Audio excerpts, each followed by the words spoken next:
Welcome to the Racing Podcast, proudly brought to you by Morris Fee Sportsbet, your number one fixed odds betting provider. Racing this Monday is at Flamingo Park, and we're referring to the 9th of September.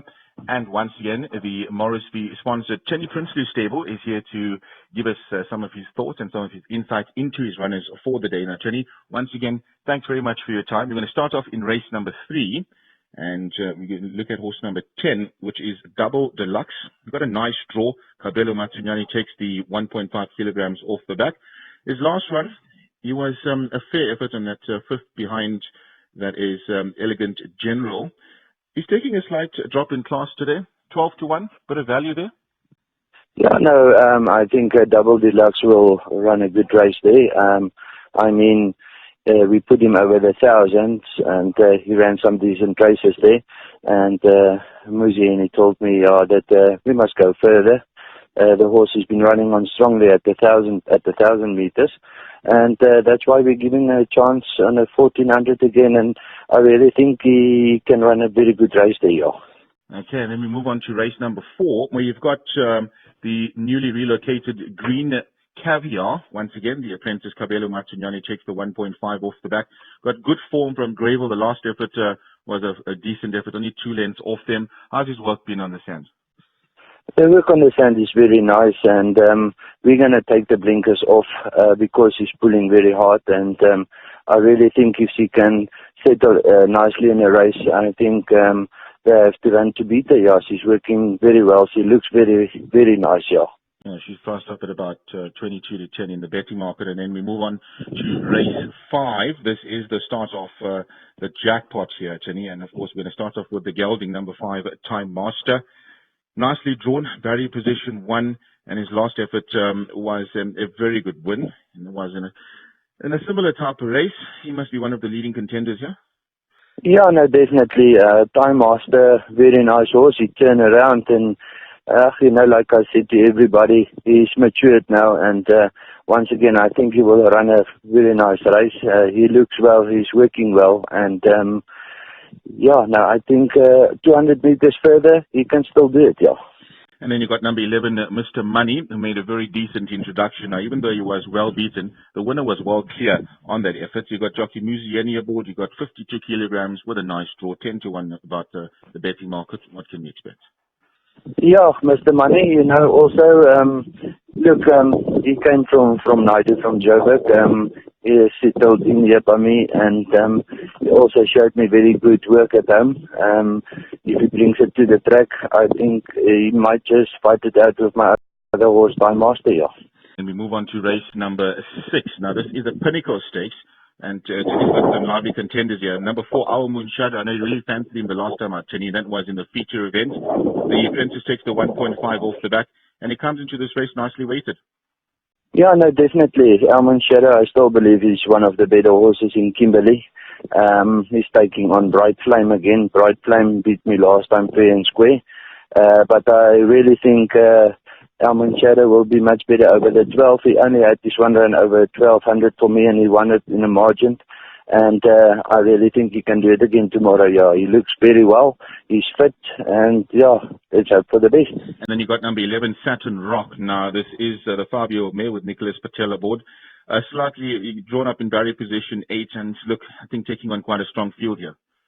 Yeah, no, she's definitely taking a strong field on, but with the low mass, we have to, give her a run and see how good she is. But I think the field might be a bit strong for her. But you never know. Once horses like it to run, they might just pop up and run a good race. But I really think the race is a bit strong for her, yeah. So we've gone to race number 7 now. This is an 80 handicap over the trip of 1,600 meters. You've got number 2, Yamoto, Tienie. This is a horse that's got plenty of ability. You've got Cabello Matsunyani taking the 1.5 kilograms off the back. He made the introduction to the province when he was beaten a well distance, and that was in the feature event. He's back in a handicap tomorrow. What can we expect? Yeah, Yamoto, he's a very nice horse. He's coming to hand now. I really think he will run a much better race. I must say, I think he will run in the first 4. He's doing well at home. I just think that 2-2 was too soon for him the time we ran him in August, and he's really doing well. So, yeah, Yamato, a very nice horse, and I think he will be there, yeah. And then you've got the Soldier, Happy Pulls. Now, we know he's got a habit of hashing the start, but he's a horse that is very, very capable. And I suppose if they go on an honest pace, he's a horse that will be finishing nicely at them. Yeah, no, definitely. I mean, he always comes from the back. If he can just put his mind together and focus on his race, then I can't see horses beat him in that race, but he got his own mind, and he's fitting well. So if Nicholas Patel gets him out and he rode him positively, I think he must also have a chance. Yeah, he will be running on strongly at the India. And then race number 8, if the fillies in there, 62, typically competitive race. We're going to start off with number 2, Fair Antonia. Cabello Martignani takes the 1.5 off the back. Now, she had the 2 runs in the province, and she was well beaten. Can some improvement be expected tomorrow? Oh, you know what, Fair Antonia, the work she shows me at home is very, very good. She's a very fast filly. But every time she got problems at the gates, getting away slowly, or she stumbled, and that's why we're putting her over 1600. So, you know, just to give her that break on the other horses, you know, if she can get out there and go to the front, I think she might run a good race, yeah. And then number 11, Autumn Annie with Lucas Best aboard. Now, this filly is unfortunately drawn up in barrier position 16.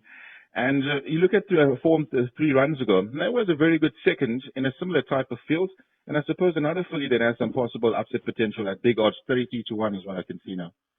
Yeah, no, she got the potential, but at this stage I think she's going to still need the run. I mean, she got a bad draw and everything, and Lucas Best is riding there. Last time she went to the 200 and she was tired, so I think she's really going to need another run or 2, yeah. Okay, so needing the run. And then we move along to last race, and this is the fillies in Mess 56. They're going with a trip of 1,000 meters. Number 2, La Fista Flyer. She is a 3-year-old filly. Cabello Martignani takes the 1.5 off the back. And looking at this type of field, Tienie, she is capable, but I suppose some improvement is needed. Yeah, no, you know, she is definitely capable. She's working very well at this stage. I just think, if she's up there with them, she will finish the race off. But, it's a competitive race, so let's see how she goes, yeah. And then Prinsloo in the last race on the card, you've got this individual, Crimean Queen. Now you've got Pumi Majoka. She's got 52 kilograms on her back. The last one was a fair effort on just finishing not too far, just under 5 lengths behind Zipline. And of course, that was against the boys, if I'm not mistaken. So what can we expect? Yeah, no, Crimean Queen, very nice filly. You know, she ran a much better race last time out. We took the blinkers and the tongue tie, everything off. She ran a fair race against the Colts and the Geldings. And I really think if she can do the same, she must be in the mix-up. But Pumi Majoka knows her now. He asked me for the ride, and I left him on the horse. So let's hope for a winner there, yeah. Okay, so Tienie, before you leave us, we certainly wish you all the best. But I mean, for the punters that are looking for perhaps maybe a best value bet, what can you recommend? For the best value bet, I will go for Almond Shadow. He's one of my top horses here. I fancy him strongly for tomorrow. And he's a nice horse, and I really think he can win a race like that, yeah. Fantastic. Tienie, thank you so much for your time. Enjoy the rest of your Sunday. Thank you so much.